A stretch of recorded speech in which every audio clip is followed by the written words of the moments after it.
오늘 본문 말씀은 2024년 하나님이 우리 교회에게 주신 말씀입니다.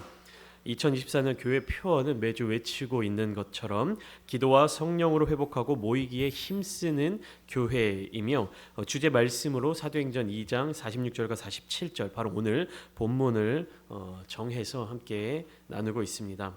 아마도 대부분의 성도님들은 이 말씀을 익숙하게 접하고 계실 겁니다. 장로님께서 준비해 주셔서 연말에 여러분들에게 선물로 주셨던 그 스피커 위에 메타피규어로 이 말씀이 기록되어 있지요. 근데 2024년 주제 말씀에 대한 설교를 왜 이제서야 하느냐, 4월 달에 들어서야 주제 말씀에 대한 설교를 하느냐 라고 질문을 해보면, 작년 6월에 제가 취임을 하게 된 이후로부터 계속해서 교회에 대해서, 교회 공동체에 대해서, 그리고 교회의 정체성에 대해서 말씀을 나누었습니다. 그때 한 주 이 본문으로 말씀을 전했었는데 한 9월쯤 전했던 것 같습니다. 그래서 한 3개월 만에 같은 본문과 같은 주제로 오전 말씀을 전하기가 어려울 것 같아서 부활절 이후로 이 말씀을 더 깊게 나눠보고자 잠시 미뤄두고 있었습니다. 교회의 정체성이라고 하는 것이 사실 예수님의 부활과 승천에서부터 이어지기 때문에 부활절이라고 하는 큰 절기를 지나며 계속해서 예수님의 사역과 그리고 교회의 사명을 이어나가기 위하여서 사도행전에서 나타나고 있는 교회의 흐름, 교회의 그 모습을 잠시 따라가며 살펴보도록 하겠습니다. 교회라고 하는 것의 정체성이 무엇으로부터 시작한다? 어디에서부터 시작한다? 예수님의 부활과 승천으로부터 시작한다. 이 사실을 여러분들이 기억하고 그 사도행전의 흐름을 따라서 교회에 대해서 함께 나누어 보고자 하는데요. 저는 특별히 사도행전 2장의 말씀들을 굉장히 좋아합니다. 왜냐하면 예수님의 부활 승천 이후에 막 혼란을 겪고 허둥지둥할 수도 있었을 그 제자들이 어떠한 모습을 보이냐면 예수님의 말씀을 기억합니다. 그리고 예수님의 명령에 순종합니다. 그러함으로 교회를 세워가는 장면들이 쭉 기록되어 있기 때문입니다. 교회를 세워가는 그 과정들이 정말로 멋있게, 또한 힘있게, 또한 아름답게 그려져 있는 것이 사도행전 2장의 말씀인데요. 이 말씀이 제 마음을 항상 울리고 있습니다. 사도행전 2장은 크게 세 가지 이야기로 구분되어 있습니다. 2장 1절부터 13절까지 말씀으로 오순절에 임한 성령에 대해서 소개하고 있고요. 14절부터 42절까지 말씀으로 베드로의 설교와 3,000명의 회심이 기록되어 있습니다. 그리고 43절과 47절 말씀을 통하여서 믿는 사람들이 다 함께 있어 교회를 어떻게 세워나가는지에 대한 실제적인 모습이 그려지고 있습니다. 먼저 여러분들께 질문을 한번 드려보겠습니다. 예수님의 제자들은 어떤 사람들이었습니까? 예수님의 제자들, 주님과 함께 3년 반의 시간을 보냈던 제자들은 어떠한 모습을 가진 사람들이었습니까? 그들의 인간적인 어떠함에 대해서는 판단하는 것을 잠시 생략하고서 그들이 예수님을 열정적으로 따랐던, 열심히 따랐던 이유가 무엇일까요? 그 이유는 메시아이신 예수님이 예루살렘 성에 입성하셔서 큰 능력으로 로마의 통치자들을 물리치시고 이스라엘의 진정한 왕으로 앉으실 것이라는 생각을 가지고 있었기 때문에 제자들은 예수님을 따랐던 것입니다. 예수님이 이스라엘의 진정한 왕, 메시아로서 이 땅에서의 왕의 자리에 오르실 때, 그때 그 순간 제자들이 왕 되신 주님의 좌우에 나란히 서서 한 자리씩 차지하고자 하는 생각들이 그들 마음속에 쏙쏙 들어와 있었던 것입니다. 물론 무조건 그 이유만으로 예수님을 따랐다라고 이야기할 수는 없겠지만, 제자들이 주님과 함께 동행하면서 그들의 머릿속에 그리고 있었던 장밋빛 미래는 예수님이 이 땅 가운데 가지고 오셔서 그것에 순종하셨던 주님의 사명과는 거리가 먼 내용들이었습니다. 예수님은 어떠셨습니까? 더 낮은 자의 자리에 내려가시기 위해서 이 땅에 오셨고, 그렇게 사역하셨는데 제자들은 어떻죠? 더 높은 곳으로 올라가고자 했습니다. 그리고 더 앞선 자리로 올라가려고 하는 모습들을 보여주고 있었습니다. 그렇게 예수님을 향하여서 막 충성 경쟁을 하고 있어요. 내가 예수님을 더 사랑해. 내가 주님께 더 충성스러운 제자야. 내가 주님이 더 인정하시는 제자야. 내가 주님이 더 사랑하시는 제자야. 라는 것을 경쟁하고 있었어요. 그런데 그렇게 예수님을 향하여 충성을 내세웠던 제자들이 바로 그 예수님께서 십자가를 지실 때, 또 예수님께서 로마의 군인들에 의해서 끌려가는 그 모습을 보았을 때 다 어떻게 했습니까? 그때 제자들은 다 어디에 있었습니까? 예수님이 그 고통 가운데, 고난 가운데 처해 계실 때 제자들은 어땠습니까? 다 도망갔습니다. 어떻게 도망갔습니까? 예수님을 버리고 도망갔습니다. 마태복음 26장 55절부터 56절 말씀에는 이렇게 기록되어 있는데요. 그때 예수께서 무리에게 말씀하시되 너희가 강도를 잡는 것 같이 칼과 몽치를 가지고 나를 잡으러 나왔느냐? 내가 날마다 성전에 앉아 가르쳤으되 너희가 나를 잡지 아니하였도다. 그러나 이렇게 된 것은 다 선지자들의 글을 이루려 함이니라. 예수님이 이렇게 말씀하시니 이에 제자들이 다 예수를 버리고 도망하니라. 이렇게 기록되어 있습니다. 마가복음 14장 50절에도 제자들이 다 예수를 버리고 도망하니라 이렇게 명시하고 있습니다. 두려움에 빠진 제자들은 예수님을 버리고 도망쳤습니다. 예수님이 십자가의 사명을 감당하시는 동안 제자라는 사람들은 다 예수님의 곁을 떠났습니다. 갈릴리 지역에서 귀신을 쫓아내시고 온갖 질병들을 다 고치시는 기적을 베푸시던 예수님이 제자들을 불러주실 때, 제자들을 부르셨을 때 제자들은 어떻게 하면서 예수님을 따랐습니까? 배와 아버지를 버려두고 예수님을 따랐습니다. 누가복음에서는 모든 것을 버려두고 예수님을 쫓았다라고, 예수님을 따랐다라고 그렇게 기록되어 있습니다.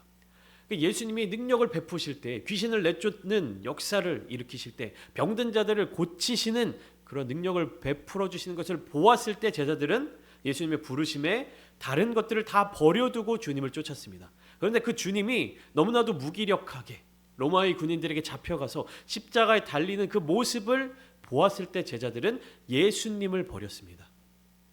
모든 것들을 버려두고 예수님을 쫓았던 제자들이 그 순간에는 예수님을 버리고 떠났던 것입니다. 그러니까 예수님이 능력이 있으시고 예수님이 위대해 보일 때는 주님을 따랐지만 위기와 급박한 상황이 둘러싸이게 되자 예수님을 버렸던 것입니다. 예수님의 능력이 대단해 보일 때는 따르지만 예수님이 비참한 모습 가운데 있을 때는 주님을 버렸던, 예수님이 부르시던 그 부르심의 때와 정반대되는 모습을 보여주었던 것입니다. 예수님의 제자들이 이런 사람들이었습니다. 주님께서 분명히 제자들과 함께 계실 때 내가 죽었다가 다시 살아날 것이다 라고 말씀하셨음에도 불구하고 제자들은 예수님의 그 말씀을 기억하지 못했습니다. 그리고 상황과 환경에 따라서 휘둘리며 두려움 가득한 모습을 보였던 사람들이었습니다. 그렇게 좌절, 절망, 죄책감에 빠져 있는 제자들에게 부활하신 예수님이 찾아가셨습니다. 왜 내가 십자가에 못 박힐 때 나와 함께 죽지 못했느냐? 왜 내가 나의 죽음과 부활에 대하여 말할 때 그것을 듣지 않았느냐, 믿지 않았느냐 이렇게 혼내지 않으셨어요. 두려움에 빠져 있던 제자들에게 평강을 주셨습니다. 샬롬을 베풀어 주셨습니다. 그리고 믿지 못하는 자에게는 손과 옆구리에 손의 못자국과 옆구리에 창자국을 보여주셨습니다. 그리고 말씀하셨죠. 부활하신 예수님, 그리고 승천하시기 전 예수님은 제자들에게 이렇게 말씀하셨습니다. 사도행전 1장 4절과 5절 말씀에 이렇게 기록되어 있는데요. 제가 읽어드리겠습니다. 사도행전 1장 4절과 5절 말씀입니다. 사도와 함께 모이사 그들에게 분부하여 이르시되 예루살렘을 떠나지 말고 내게서 들은 바 아버지께서 약속하신 것을 기다리라.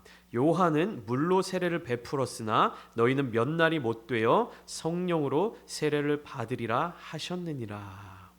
이렇게 말씀하십니다. 그리고 성령으로 세례를 받고 나면 어떻게 된다고 말씀하시느냐? 사도행전 1장 8절 말씀입니다. 이 말씀 우리 잘 아는 말씀인데 한 목소리로 함께 읽어보도록 하겠습니다. 시작. 오직 성령이 너희에게 임하시면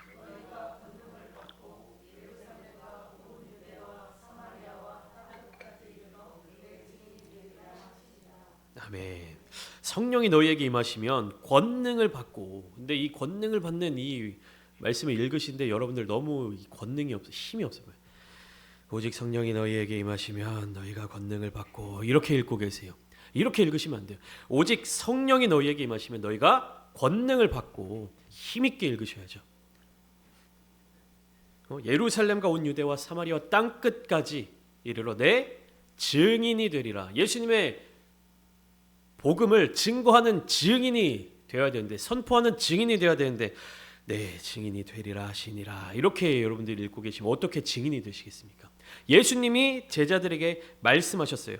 너희는 몇 날이 못 되어 아버지께서 약속하신 것을 받을 것인데 그것이 성령이다. 성령으로 세례를 받게 될 것이다. 그 성령이 너희에게 임하실 때 어떠한 일들을 하게 될 것이다.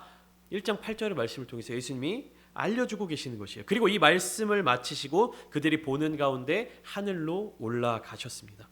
이제 예수님은 제자들 곁에 없으십니다. 제자들을 떠나셨습니다. 제자들과 함께 있지 않으십니다. 예수님이 제자들을 떠났다. 예수님이 제자들의 곁으로부터 멀어지셨다. 이러한 상황 가운데에서 누가복음의 제자들이었다면 어땠을까요? 마태복음의 제자들이었다면 어땠을까요? 예수님이 또 우리 곁을 떠나셨네. 우린 이제 뭐 먹고 살아야 하나라고 하면서 각자 고향으로 돌아가거나 다시 어부가 되고 각자 자기 살 길을 찾아서 떠나갔을 것입니다.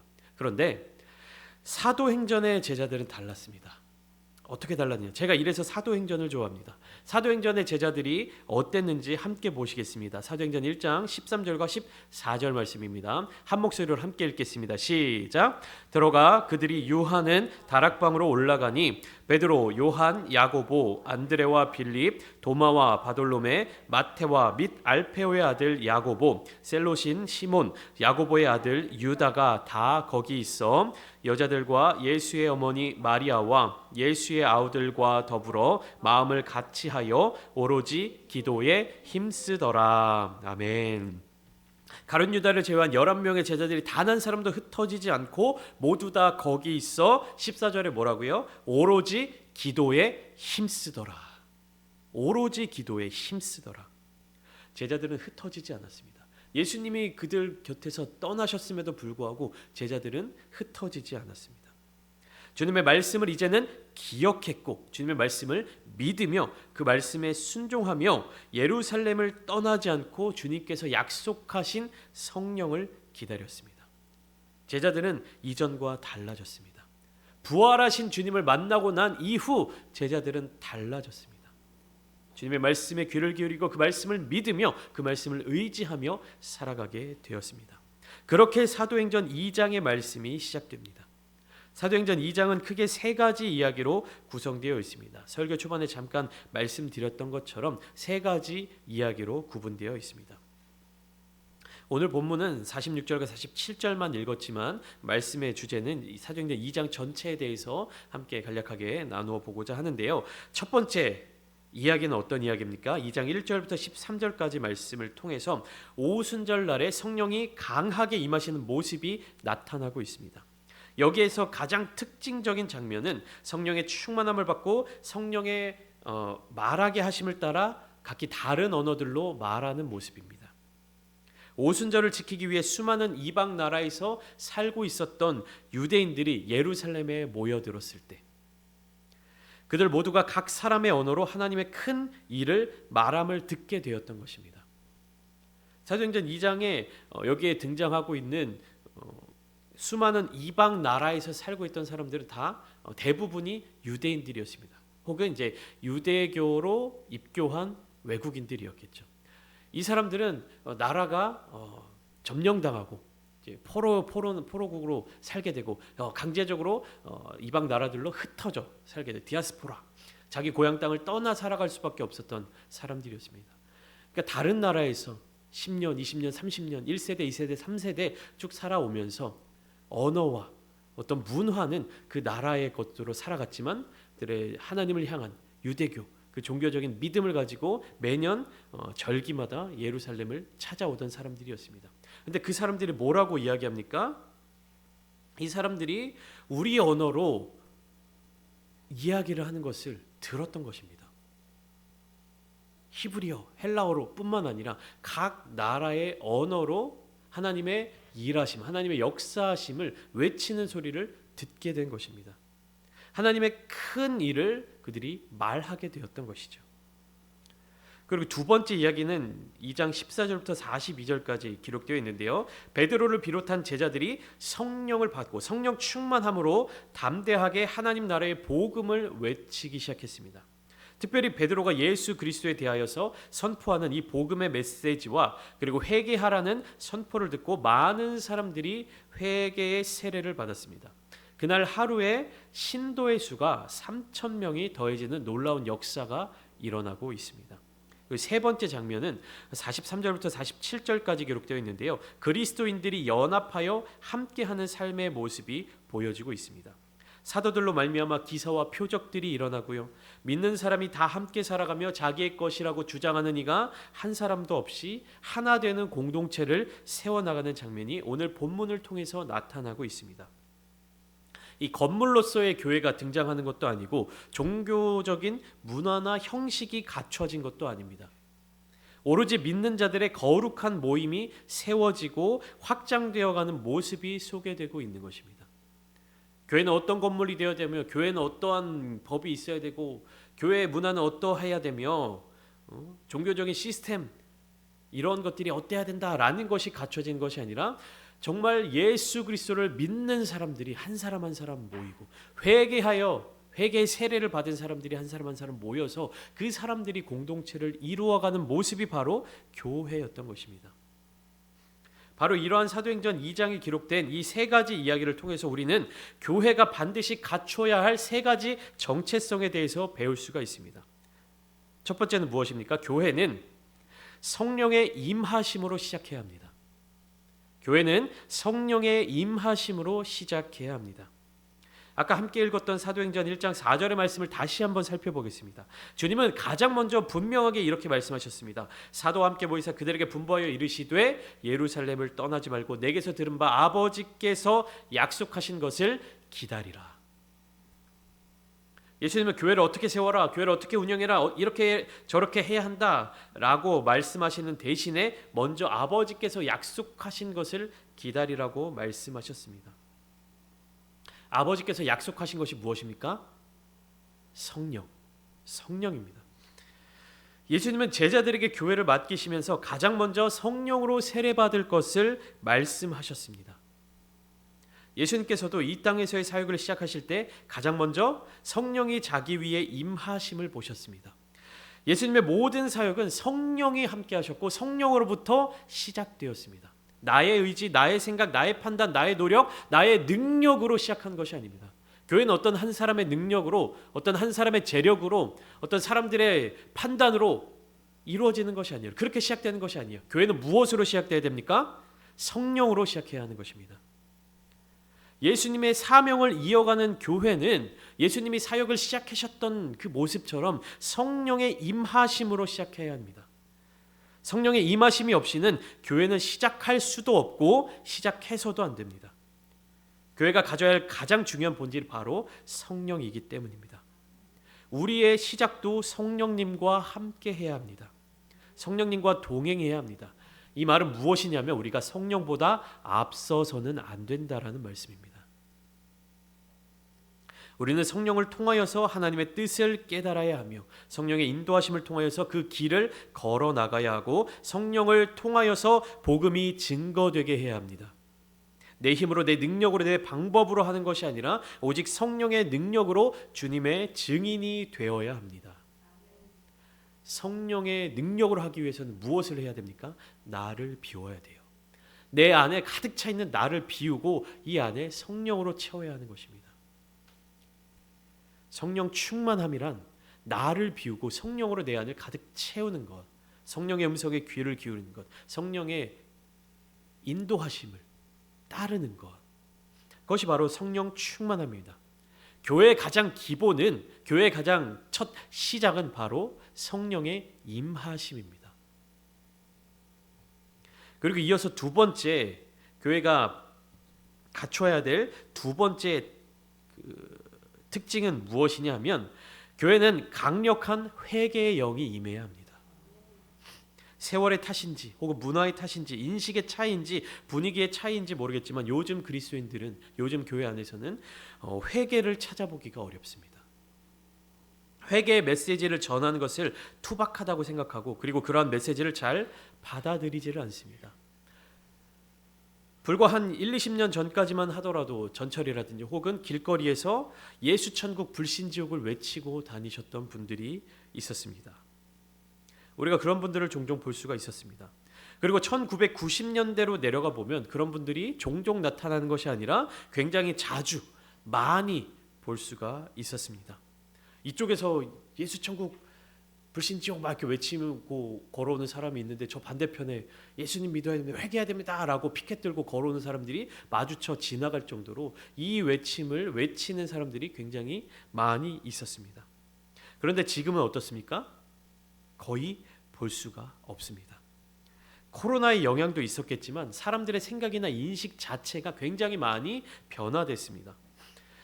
공공장소에서 남들에게 피해를 주면 안 되지, 시끄럽게 왜 저러는 거야, 남들이 불편한 그 모습들을 왜 저렇게 보이는 거야, 저 사람 저거 매너가 없네 라는 인식이 쫙 깔려버렸습니다.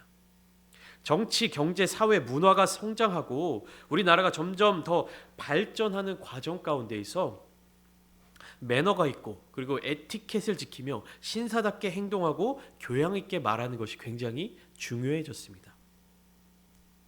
이런 인식이 알게 모르게 설교 강단 위에서도 자리를 잡았습니다. 기도의 처소에도 슬그머니 앉았습니다. 눈물을 흘리며 회개하는 모습, 통곡하며 주님을 부르짖는 모습들이 점점 사라져가고 있습니다. 대한민국의 종교 인구의 변화를 조사한 자료를 살펴보면 1984년에 비해서 종교 생활을 하는 종교 생활을 하는 비율 자체가 전체적으로 줄어들었습니다. 그러니까 우리나라 인구의 비율이 종교 생활을 하느냐라고 물어봤을 때 예, 아니오로 대답했을 때 1984년에는 더 많은 사람들이 종교를 가지고 있다라고 얘기를 했는데요. 오늘날에는 50%가 채 안 되는 걸로 알고 있습니다. 굉장히 종교를 가진 사람 자체가 전체적으로 줄었습니다. 불교, 그리고 개신교, 그리고 가톨릭 모두 신도들의 비율이 전체적으로 줄었는데, 그 세 종교 사이에서의 비교를 보면 가톨릭은 신도의 수가 늘어났습니다. 비율이 늘어났습니다. 그러니까 기독교와 불교의 비율은 줄어들고 천주교의 비율이 늘어났습니다. 왜 이런 결과가 나타났을까에 대한 이유 중 하나를 판단했을 때 가톨릭이 가지고 있는 어떤 깔끔하고 그리고 신비로운 예식의 모습이라고 합니다. 가톨릭 그 미사를 딱 들어가 보면 굉장히 편안해지고 차분해지고 또 동시에 종교적인 의식을 치르고 있다라는 느낌이 가장 잘 듭니다. 순서에 따라서 막 종소리가 들리고요, 막 오르간 소리가 웅장하게 막 들리기도 하고, 물론 규모에 따라서 좀 다르긴 하겠지만 뭔가 가톨릭 사제들도 그 사제들이 입는 그러한 복장을 입고 그 어떤 모자를 쓰고, 그러니까 종교적인 어떤 의식, 굉장히 거룩해 보이고 차분해 보이고 뭔가 심신의 안정을 취하는 것처럼 보이는 그런 느낌이 가장 잘 들기 때문에 호감이 간다라는 것입니다. 반대로 이야기하면 무엇입니까? 기독교의 모습 가운데 그런 어떤 종교적인 특징, 특색, 어떤 그런 종교 행위, 어떤 종교의 의식에 관련한 그런 모습이 나타나고 있지 않았다라는 이야기입니다. 그래서인지 교회 내에서도 이러한 분위기가 감돌고 있는 것 같습니다. 사람들이 볼 때 이상해 보이거나 혹은 무서워 보이고 낯설게 느껴지는 것들은 점차 사라져가고 있어요. 막 교회 안에서 방언으로 막 뚜뚜따따 막 기도하는 그런 모습들 점점 사라져가고 있죠. 사람들이 볼 때 이상해 보이는, 저 이단 아니야? 저 이상한 집단 아니야? 라고 보여지는 것들이 점점 교회 안에서 사라져가고 있어요. 깔끔하고 멋있고 그리고 아주 인텔리한 모습들이 교회 안에서 늘어나고 있습니다. 그 사실 자체가 잘못됐다고 말씀드리는 것이 아닙니다. 그러나 교회의 본질이 사라져가는 것에 대한 두려움이 없다는 것이에요. 겉으로 보여지는 모습과 구분하여서 교회는 반드시 회개의 영이 임해야 되며 회개가 선포되어야 합니다. 그러니까 인텔리gen트해지고 깔끔해지고 멋있고 굉장히 젠틀해지는 것과는 별개로 그 안에서 회개의 메시지가 계속해서 증거되어야 되는 것이에요. 신사적으로 얘기하면 회개에 대해서 메시지를 전할 수 없습니까? 부드럽게 이야기하면 회개하라는 말씀을 못 전합니까? 예수님도 이 땅에서의 사역을 회개하라, 천국이 가까이 왔느니라 라고 선포하시면서 시작하셨습니다. 우리 교회 또한 예수님의 이 사역의 메시지, 선포하는, 예수님이 가장 먼저 선포하신 이 회개의 메시지를 날마다 선포해야 합니다. 날마다 그 말씀을 받아들여야 합니다. 회개의 영이 강하게 임하게 될 때 교회는 예수 그리스도의 몸으로서, 몸된 교회로서, 몸된 지체로서 바르게 주님을 향하여서 자라날 수 있는 것입니다. 성령이 없이는, 회개가 없이는 교회는 온전함을 이루어 갈 수가 없습니다. 성령 충만함 그리고 회개의 영이 임하게 될 때 마지막으로 교회는 서로 함께 해야 하는 것입니다. 교회는 건물이 아닙니다. 어떠한 기능만을 지칭하는 것도 아닙니다. 교회는 바로 예수 그리스도를 믿는 사람들의 모임입니다. 그렇기 때문에 어떠한 상황 속에서도 함께 해야 하는 것입니다. 신앙생활은 혼자 할 수 없습니다. 하나님은 우리로 말미암아 함께 모여 공동체를 이루게 하셨고 그 안에서 함께 있도록 이끄셨습니다. 내가 혼자 있는 것이 편하고 누군가랑 같이 있는 것이 불편하고 어떤 사람이랑 관계가 껄끄럽고 이러한 이유 때문에 혼자서 신앙생활을 할 수는 없습니다. 교회는 분명히 공동체로 이루어진 곳이며 공동체는 홀로 세울 수 있는 것이 아니기 때문입니다. 그리고 공동체는 반드시 공동체가 줄 수 있는 유익을 얻어야 합니다. 지난번 이 본문으로 말씀을 전할 때 제가 조혼인율과 출산율에 대해서 설명을 드렸던 시간이 있습니다. 인구 1000명당 결혼하는 사람의 비율, 그래서 3.8명, 인구 1000명당 3.8명이 결혼을 하고 있다. 그리고 출산율은 0.64%까지 내려갔다. 라고 말씀을 드렸습니다. 그렇게 설명을 드렸습니다. 이번 주 말씀을 준비하면서 또 공동체에 대한 이 말씀을 준비하면서 자료들을 찾아보니까 출생 연도별 혼인 비중에 대한 내용이 있어서 준비했습니다. 아까 보여주셨던 이미지인데요. 기사는 24년 1월 10일자 기사였는데 이 자료는 22년도 자료를 기준으로 조사를 한 거라고 이야기를 합니다. 표를 쭉 보시면 출생 연도별로 혼인 결혼을 한 사람들의 비율이 어떻냐를 표로 나타낸 것인데요. 30대 중반, 이제 35살에 해당되는 1989년생을 한번 보실까요? 딱 가운데에 있습니다. 보이시죠? 남자는 33.6%가 결혼을 했고 여자는 53.2%가 결혼을 했다라고 나타납니다. 그러니까 지나가다가 35살 남자를 붙잡고 물어보면 3명 중에 2명은 결혼을 안 했다라는 대답을 들을 수 있다는 것이고 35살 여자를 붙들고 물어보면 2명 중에 1명만 결혼을 했다는 뜻입니다. 그렇다면 왜 이러한 모습들이 나타나고 있을까요?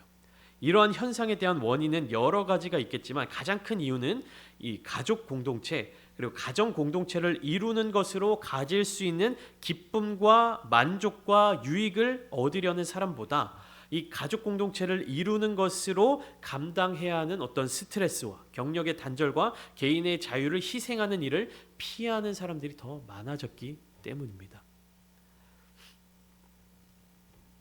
그러니까 공동체를 이루기 위해서는 개인의 희생이 반드시 따라야 됩니다. 개인이 지불해야 될 대가가 있는 것이에요. 그런데 오늘날의 사람들은 공동체를 이루기 위해서 그것이 어떤 공동체든 간에 회사이든 학교든 교회든 가정이든 어떤 공동체를 이루든지 간에 내가 지불해야 될 대가를 치르는 것을 피한다는 것이에요. 내가 그 정도의 대가를 치르면서 그 공동체 가운데 들어가느니 차라리 나는 그냥 혼자 있을래. 그러니까 회사들도 어떻습니까? 요즘 젊은 세대, MZ 세대라고 이야기할 때 나에게 주어진 일만 다 끝내면 바로 퇴근하고 회식도 잘 참석하지 않는다고 하고요. 문화가 그렇게 바뀌어 간다라고 이야기를 하고 있죠. 다 개인주의적으로 개인의 어떤 워라밸을 침범하지 않는, 회사도 개인에게 있어서 더 간섭하거나 개입하지 않는 것을 원한다고 합니다. 세상은 공동체를 무너뜨려 가고 있습니다. 나를 위해서 살아가라고 이야기하고 있습니다. 그것이 비록 내가 사랑하는 사람이라고 할지라도 남을 위해 희생하는 삶, 손해보는 삶, 헌신하는 삶을 피하라고 말합니다.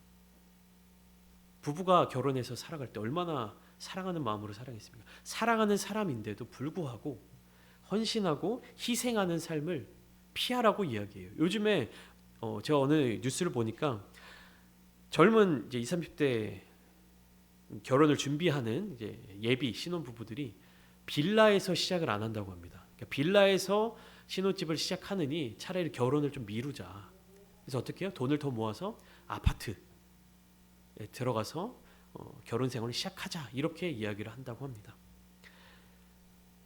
함께 결혼해서 그 어려움을 이겨 나가는 것을 결정하는 것이 아니라 무엇이에요? 더 좋은 여건이 나오기까지 내가 원하는, 내가 편하게 느끼는, 내가 바라는 그런 조건이 갖추어지기 전까지 가정을 이루지 않아요. 공동체를 이루지 않습니다. 부모와 자녀, 사랑하는 그 대상을 위하여서 어머니들은 어떻습니까? 엄마들은 어떻습니까? 그 사랑하는 자녀들 때문에 경력이 단절되고 내가 그동안 해왔던 것들, 내가 원하는 것들, 그런 것들을 다 포기하게 되죠. 개인적인 시간들도 다 포기하게 되고요. 그런데 요즘 시대에는 그러한 것들을 굉장히 불행하다고 여기고 있습니다. 그런 인식들이 팽배해져 가고 있어요. 그러나 주님은 공동체를 세우라고 말씀하십니다.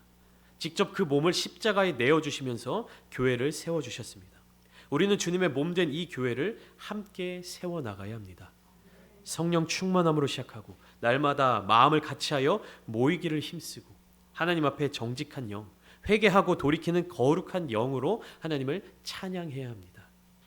기억하십시오. 교회는 성령으로, 회개로, 그리고 공동체로 모이기에 힘써야 합니다.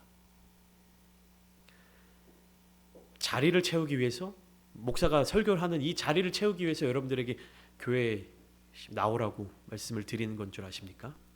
공동체를 이루어야 합니다. 공동체가 주는 유익을 받으셔야 됩니다.